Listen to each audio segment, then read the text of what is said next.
welcome back to Tea and a Buddy podcast. I'm Dominic. And I'm Erica. And today we're going to be talking about 10 things the Romans did for Britain and, well, most of the Western world, I suppose, since, their ideas caught on somewhat. Yeah. And I mean, people don't really think about it, about how much they contributed to society. And they were really, their empire was, a million years ago now, A million years. Something like that, like thousands and thousands of years ago, Yeah. And it's, like the end of the Roman Empire and all this kind of thing. They were really ahead of their time in a lot of things. You say you don't think that people think about it. I don't even know how much people realize, actually, how much they know, People don't realize, that's the thing. Yeah, I mean, there are more things than... I don't know, it's just, it all some of the stuff today you think like, oh, well, it was just invented 5 years ago or whatever, I don't know, yeah. I mean, what I was going to say is that we did that episode, what was it, a while ago, where we talked about things that we didn't learn in school, about our own history or whatever, you talked about British things that they didn't teach you in school. American things they didn't teach you in school. But then there are things like this that is everyone's history, because obviously, the Roman Empire was like Western civilization. I mean, so it's kind of everyone's history, really. And I mean, I know that there's really too much history to go into extreme depth. Yeah, we've got when you're in school. Yeah. But I don't know. It's just, you don't learn about this kind of thing in school. You learn about the Romans and Caesar. And, briefly touch upon them. Yeah, Brutus. What was it? Brutus killing Brutus, right? To Brute. Killing him and Brutus. Yeah, but that's kind of it. I don't remember learning about their like innovations and. Well, there was a lot of like things that I didn't. Your history teacher kind of throws out as an aside. They're halfway through whatever, and then they'll go, oh yeah, well, if it wasn't for, people, that old joke, what have the Romans ever done for us? Yeah. And then this was me in Britain now, and just goes, oh well, plumbing was one of them, which is one of the 10 things we'll talk about as we go along. But this is from the EnglishHeritage.org.uk. Funnily enough, and it's like 10 things the Romans did for us, because of that old Monty Python joke. Oh, that's funny, yeah. But in school you're learning about history, like, in general. You know what I mean? And then they kind of expect you, I guess, as a kid, to go, like, okay, now go, like, research the rest of it, like, more thoroughly on your own, as if kids are going to do that. Very few kids are going to actually do that, No, exactly.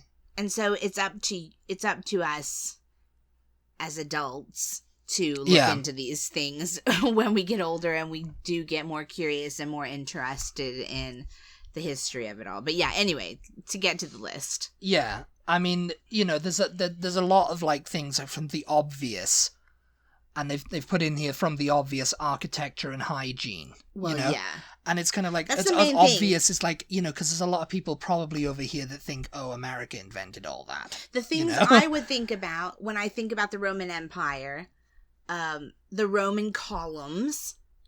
Columns. So like columns that you see on arches, fancy houses, and like governmental buildings or whatever. Those Roman style columns. I associate that. The Roman baths we know about. We know that they had these basically kind of like an early version of a spa. Well, yes, pretty much. Like a hot tub, even. Yeah. What else? Yeah, the arches. I mean, architecture. Yeah, architecture, hygiene. They had like a lot of like hygiene. I don't know that I think of. I never the Roman Empire when I think of hygiene. Plumbing was a thing. Yeah. Okay, and so it's, that's and what it's they funny mean by because, hygiene. you know, all that kind of got lost somewhere after the Romans. You know, when the Roman Empire, you know, dissolved or whatever, fell or whatever, you know, and, you know, like, I'm just thinking of specifically England now, and then, you know, the medieval period happened, the Anglo-Saxon and medieval period happened. It's like they discarded all of the ideas that the Romans had brought to Britain, you know. It's like, oh yes, you know, roads and plumbing and architecture and all. There's like, no, we don't want that. The Dark Ages, because yes. It was like which, not to get like, you know, to thing about nowadays, but I really feel like we're in like a second Dark Ages. The technological Dark Ages, maybe. It's like we're rejecting.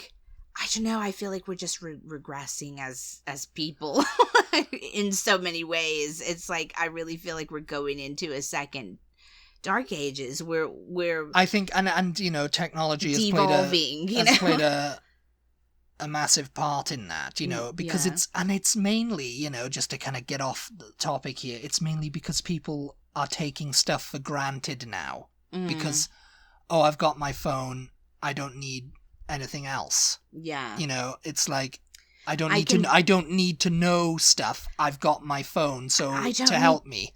It's like if I need to know where to go somewhere, I can just ask my phone where to go. Yeah. If someone asks me a question about maths or whatever, you know, my phone will do that. Someone asks me who was prime minister in 1813, I've got my phone. Yeah. And it's like, yeah, but sometimes... You go so far as to even, I don't need to know how to spell because I can speak my texts in, I can speak my emails in, you know. Yeah, it's like, you do need to know how to spell because you need to know that it's spelled it correctly for you or that it's used the correct words or whatever, you know. It's like, it's great that it's using technology for this and it's amazing and all this kind of stuff, but... You do still need to know how to be a basic human being.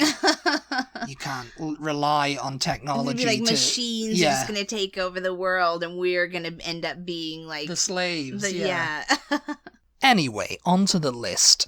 Number 1 is fast food. What? Yeah, fast food. Romans... It might seem a modern marvel, because, I mean, you know, fast food was invented in 1930 by a little guy in New York City, you know? Yeah. It's like, that's what people think. But the Romans were the first to introduce street stalls and food on the move. I was going to say, I mean, it makes sense when you think 10,000 soldiers, like in Britain, they need to get fed. And they're based at forts and stuff. And their fast food would have been like... just bread, though, right? Like bread's ready-made. Well, you just grab a loaf. There was a Roman burger. There was. Apparently, there was this Roman burger that burger. The Roman, and I mean, people think, did Romans invent the burger? And it's how do they know this? Well, I mean, they must be digging up stuff. Yeah. You know, all these archaeologists are digging up stuff that say, wait a minute, they knew what they were doing this stuff, you know, 1,000 years before we were. Yeah. Hundreds of years before we were. And it's just, you know, like there's people think, oh, well, I invented that. It's just like, I guess the Dark Ages is really like, oh yeah, when we forgot what was happening. Yeah. Instead, the enlightened people remembered and were like, oh yeah, that's actually a good idea. And, you know, these people don't need to know that we could actually write and spell and stuff before smartphones, you know? Yeah. And I invented the concept of writing with a pencil, you know? Yeah. And, of course, you know, like fast food and stuff, it's vitally important, you know? So it's, like, commonplace in large towns that they'd have these, like, street food. Yeah. Set up. I mean, they didn't have, like, French fries and fried chicken. You never know. They may have done. You know, there may have been some sort of, like, form of it. Yeah. I mean, it'd be interesting to go back to that time, you know, and just kind of, like, observe and just look at it, you know, and see how much, like, you know, oh, that was going on, and it's just like, oh, it was forgotten, but then it was, like, reinvented. I mean, it makes sense that that kind of thing has always existed. I mean, yeah, technically, like all these food stalls and stuff like that are all over Asia. Yeah, you know? yeah. I mean, that's technically fast food. When people hear fast food, they just think of that McDonald's and KFC. That would be something to do with, like, the dynasties in China and all that, and Mongolian and stuff. Because it's a similar type of thing. It's a similar type of thing, yeah. Yeah. But that's all technically fast food. I mean, all fast food means is food on the go, right? Food that can be cooked and served right then. Yeah. You're not waiting for it forever, Yeah. Yeah. And I mean, it has, it's like with all the soldiers, it had to be quick and easy to eat, And anyway, number 2 is advertising and trademarks. That's funny. The modern concepts of PR and marketing and advertising, and, traders would advertise their wares with billboards and signs, while self-promotion was a major concern to the emperor, and who proclaimed his military victories on his coins. Potters would often stamp their vessels with their name, which was a mark of quality, which is, they still do that now, it's just like, yeah. This is John's pot. Wow, that's so cool.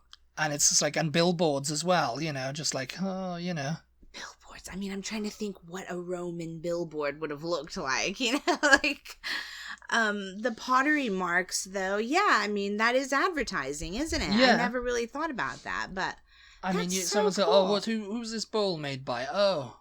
Yeah. Augustus, I'll go look them up. I'd like to have one of these bowls. Yeah, it's quite nice, actually. Yes. Yeah. Oh, lovely. Number 3 is plumbing and sanitation. We were talking about that. And, keeping towns and forts clean through drainage and access to fresh water was a definitely new concept to Britain. No, you said hygiene. And I was thinking, like...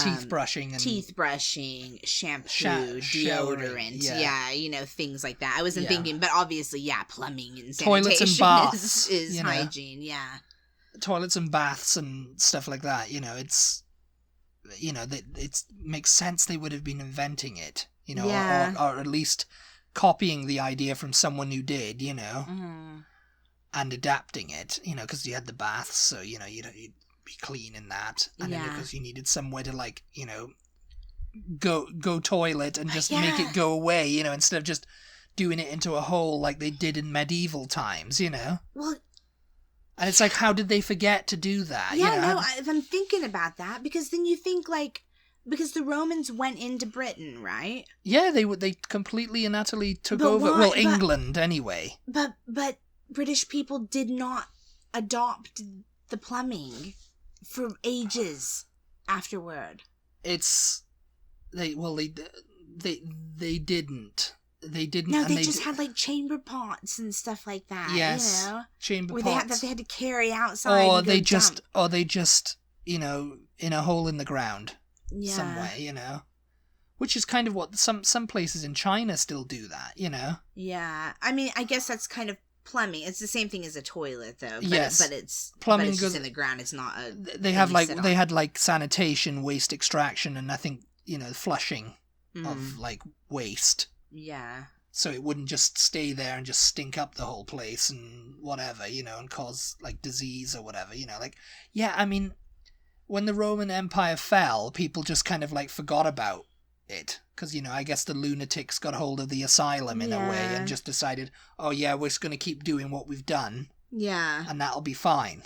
I'm very interested in the Roman Empire. I don't know why I don't ever, like, look into some books to read about it. I always think, I need to know more about the Roman Empire. Like, it's a very interesting period, If anybody out there listening can recommend me some books or, information I can get online or something to read about it, I am interested, and I always think about it, but then I just don't do it. I'll read Game of Thrones instead or something. Number 4 is towns, and there might have been settlements before that in Britain. Yeah, what's the difference? But large settlements existed in Britain before the Romans arrived, but they were the first to introduce significant towns and administrative centres, which were planned out. Okay. So like town planning. Town planning. They were like, okay, this is the center and this is the main street and, we'll build the houses and everything and, And probably like local governments. Yeah. Also. Londinium, Yeah. which is London now. Aquasulis, which is Bath. Yeah. And Lindum Colonia, which is Lincoln, are all examples of Roman towns that still exist as modern towns. While Coria, Corbridge, and Isurium Brigantium, Aldborough, are Roman towns you can visit today. Town planning, that doesn't really surprise me, because that kind of goes along with architecture and government, too. I think government was something we didn't mention at the start, that I think we all kind of know came, from the Romans. Yeah. I mean, not that other empires and dynasties and stuff around the world were not also using a form of government to regulate everything, but the Romans definitely did. I think they had a senate, they had everything, didn't they? Well, they had a senate, the Roman Senate, and the emperor, and they had his minions, and whatever, Well, his commanders, his generals, or whatever, people who were and there was people who were put in charge of these settlements and stuff. Yeah. And I guess it was just kind of like a rebellion when the Roman Empire fell. Everybody was like, yes, we're no longer, in Britain at least. Yeah. We're no longer under the yoke of the Roman Empire. Yeah. Number 5 is architecture. Oh, yeah. Which we covered just before we started the list. Military structures like forts and walls, and the spectacular Hadrian's Wall, which apparently, must have been quite sizable to keep out the barbarians, as they like to refer to the Scots people, the people living in the Celts. Yeah. I think maybe, I don't know if it could be a long enough topic to discuss for an entire podcast, but I think we should talk more about Hadrian's Wall. Yeah, because I have a lot of questions. It doesn't, because people think Hadrian's Wall, that's the border between Scotland and England today. I don't even know if Americans know what Hadrian's Wall is. So that's Do you know what Hadrian's Wall is? That's what I mean. I think that could possibly be a separate podcast. The Emperor Hadrian, he built a wall. And that was it. But yeah, we know about the baths, we know about the bathhouses, the colosseums, I don't think they actually built any colosseums in Britain. I'm not sure about that, though, because, I don't know. I think they built them in Spain. We saw one in Spain, yeah. And we saw part of one. And they built one in... Obviously, they had the one in Rome itself. Yeah. And other places in Italy, and Europe. But I'm not sure if they ever got around to doing it in Britain. Well, because that was more for entertainment. And, there you go. You could say they architecture, they invented the stadium, Yeah. Because it was that's a place to get your entertainment. It was a civilization at the end of the day. Yeah. And before that, it's just when were stadiums invented? It's when the Romans did it. That's where you can trace back. Yeah. To what was going on. If you guys have ever been to Rome, you know that their subway system is really different to New York City or London or pretty much anywhere else. As far as the fact that they're a really big city, but the subway doesn't go under the whole city. There are big sections where the subway doesn't run, so it can be pretty inconvenient, especially for tourists who are trying to see certain parts of the city. But you have to consider the fact that below their city is more city. Yes, it's more city. It's more Roman. It's original Rome. When they tunnel through, they're like, "Oh, wait a minute, we've discovered another." We've discovered Hadrian's bedroom or whatever. We have to stop now. We have to stop. Get the archaeologists out here. And, it must be really frustrating. It's frustrating for progress because, I'm sure, Romans before them, Romans in Roman times, if they'd wanted to build a subway, they would not have cared about what was going on 1,000 years before them, How did it happen, though? This is my question. This is getting off topic again, but I always wonder, how come these ruins are so far below what is now the city? Was there was there a point where they were like, just fill all that in and we'll just build on top of it and like start again, yes. you know? I mean, yeah, pretty much. I mean, I don't know. I don't understand. Like, was there a volcano and it just filled everything? Pompeii, yeah. I mean, well, I know. I mean, but yes, I mean, it's the same with London. I mean, you know, I'm sure. I mean, but that then again, you know, most of Londinium was like destroyed at various parts of its in history, you know. Yeah. So it's like, yeah, tunneling through everywhere, it doesn't matter, you know. Yeah. It's like, oh, you know, you're just going through Earth right now, you know. I mean, you never know. You never know. They could be drilling and they could find whatever, you know. Because they do sometimes. They do sometimes. Unexploded bombs mainly. Well, no, I mean just all over Britain. Sometimes they find Roman ruins or whatever. Actually, I think we've talked on the podcast before about this show called Detectorists. Oh, yes. Yeah. If you guys have ever seen it. It's a great show.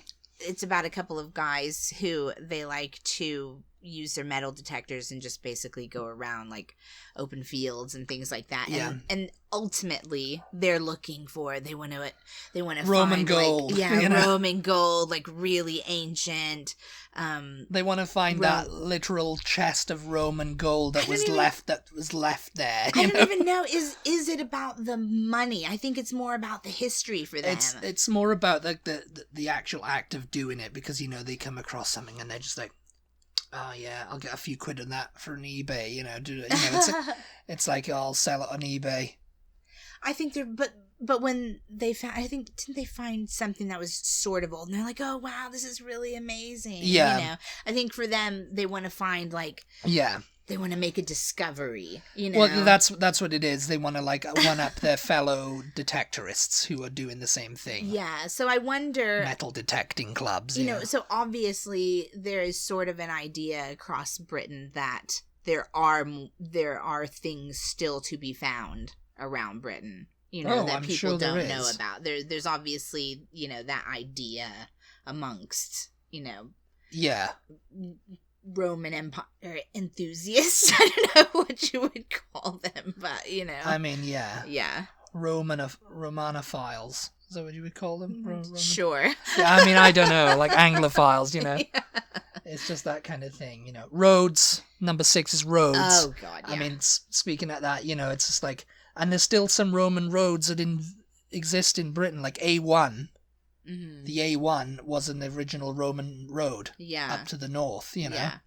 And obviously when we say roads, it would have been like the type of thing like we were talking last week about footpaths. You know, it would have just been pathways that were created by constant traveling back and forth at the time. There would have not been any paving, I don't think. Maybe there might have been some. They're built wide and straight, often with paved streets. Oh, really? Constructing reliable transport routes was a necessity of such an expansive empire and a huge upgrade on the primitive routes that came before in Britain. What would they have paved with?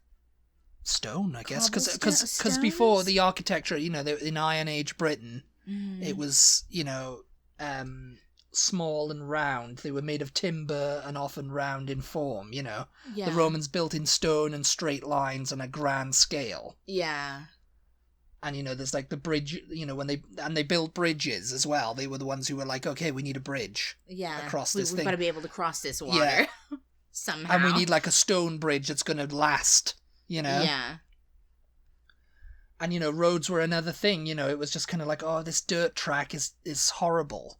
We need to, like, get some paving on this, you know? Yeah. So I guess they just laid stone or they just cut stone somehow. Yeah. And, you know, made it... I don't know, it's really difficult to imagine, isn't it? I mean, maybe not, but for me it is. Many, such as Watling Street, the A2 and A5... and Deer Street, A59 and A1 from York, still form the basis of routes used today, you know? So there's still a lot of that. And there's a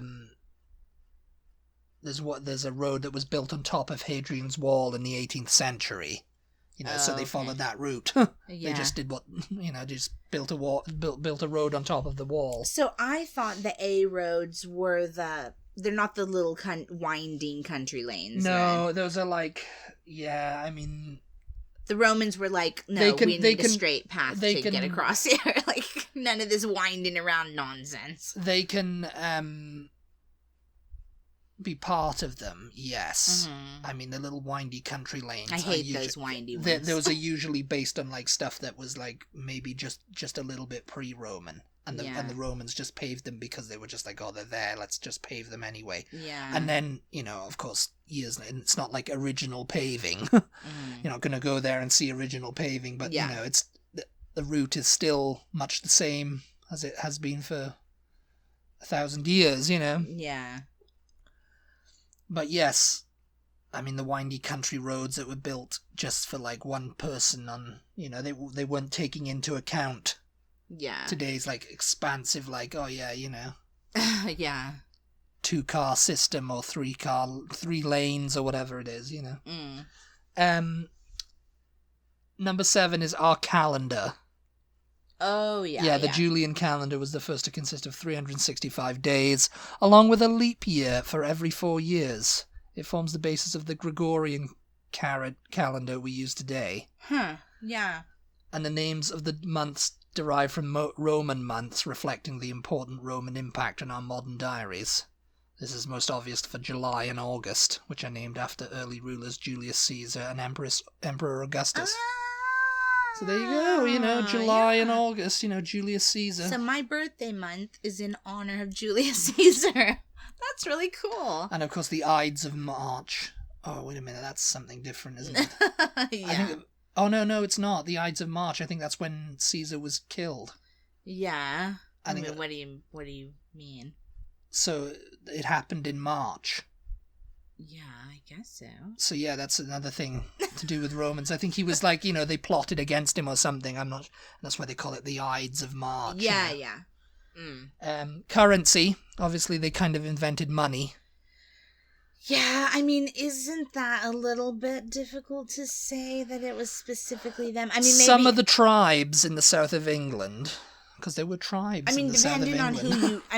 depending on who you descend from, I suppose you could say, oh yeah, the Romans invented our currency. Because I mean, if you're from Asia somewhere, I'm sure they had forms of currency, or like South America. You know, I'm sure they all had their own forms of currency. So yeah, although some of the tribes in the south of England produced coins before the Romans arrived, it was not used as currency to purchase things. The Romans brought in their own coinage, which was the same across the empire. A denarius minted in Rome could be spent in Britain, North Africa, or Turkey. Such a global currency has not been seen since. Denarius, and it's so funny, because that's what, up until like 1971, that was what they used to, you'd ask me when you'd see like old money and stuff like that, you know, written in old money, 70D or 170D. Yeah. The D was denarius. Oh, yeah. Yeah, it was like, you know, that was like the old symbol for, even though it was like shillings and halfpennies and all that, you know. Mm-hmm.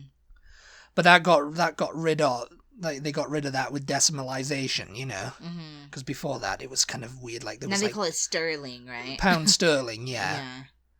And I mean there was pound sterling back in those, you know, like recent times before decimalization, but it was kind of like if you had a pound, you were a rich man, or if you had more than, you know, because. You know, that's so interesting. Because I think there was like 20 shillings to a pound or something crazy, you know. I mean, if you think about it, that was like they were sort of striving to have like the same currency across the world. I mean, the world as far as they knew it, you know, and that would make things really easy, wouldn't it? Well, yes, it would. Like well, that's what they're trying to do. They tried to do that with the euro, but Britain wouldn't accept that. I mean, I guess you could sort of say that Bitcoin is that, even though it's not a physical currency, but it's worldwide, right? It's worldwide because of the internet, yeah. Yeah. My question, though, is it said Britain was already developing coins, but they weren't using them, like, in exchange for things? Yes, I mean... What were they doing with them? Like... Oh, this is pretty shiny. They were just making coins and just probably collecting them.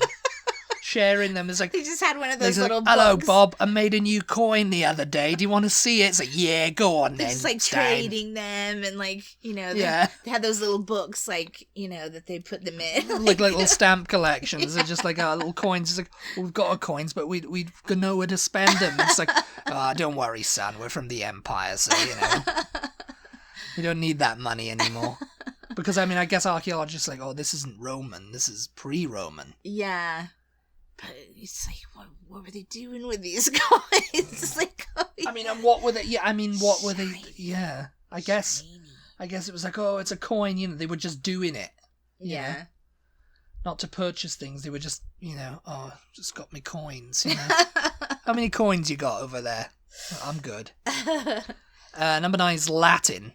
And the introduction of Latin has found an impact on words and language within Britain, and it became the language of religion, law, and administration. Yeah.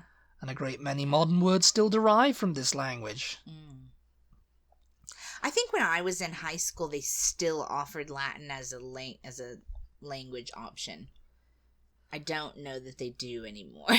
Yeah, no, I mean, the like Eton and Harrow kind of like... it's very difficult from what I understand. It's quite difficult, yeah. But then they always none of this pig Latin stuff, ixnay on the whatever, But then they always say if you learn Latin first, you're able to learn like French and Spanish and Italian no problem. Quite easily, yeah, because I mean that's pretty much an easy... They're all derived from it, yeah. Because, I mean, the word plumbing is called it because the Romans made their pipes out of lead, which was called plumbum.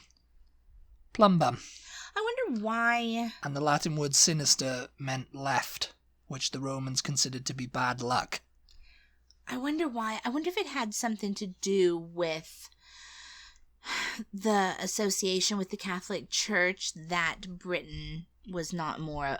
that English was not more Latin based, because English is German based, right? Yes. I wonder if it was some sort of... I wonder if they spoke a more... I mean, we'd need somebody who knows the history of language to tell us whether they spoke some sort of language in Britain that was more Latin based early on, like when the Romans were in Britain. And then it evolved into what we have now. I mean, yeah, we'd have to. Ask. I'm totally. We'd have to ask. We have to consult the experts on that one. Yeah. The last one is bureaucracy. Oh yeah. And we basically mentioned yes, that. and I mean Britain's very much into bureaucracy and red tape, and reports have to be filed, and this has to be done in the correct way, and everything like that. Rotas, food orders, stock checks of weapons, and filing and everything. I mean. Yeah, that's very interesting. It's all very interesting because the joke of I'm pretty sure during medieval times there was an actual. Well, what did the Romans do for us then? That's how they sounded. And that's how they said it. What did the Romans ever do for us? And people just kind of took up that chant. Yeah. And it's kind of like not invent coins. That's for sure. What did the what did the European Union ever do for us? It's that kind of mentality, Mm-hmm. But yes, I mean, I think... Yeah, that's so interesting. I don't know. I mean, I could talk about that we could talk about the Romans forever and ever. I have such an interest in the Roman Empire. I mean, I've already said that, so yes. Yeah, I could just keep going, but we won't. Just in case you don't have the same interest. If you do, I hope you enjoyed this episode. Thank you so much, as always, for tuning in. We appreciate your support. Be sure to check us out on social media. We are at TButty, TEABUTTY on Instagram, Twitter, and Facebook. And we'll talk to you next time. We'll talk to you next time. Goodbye, everybody. Bye.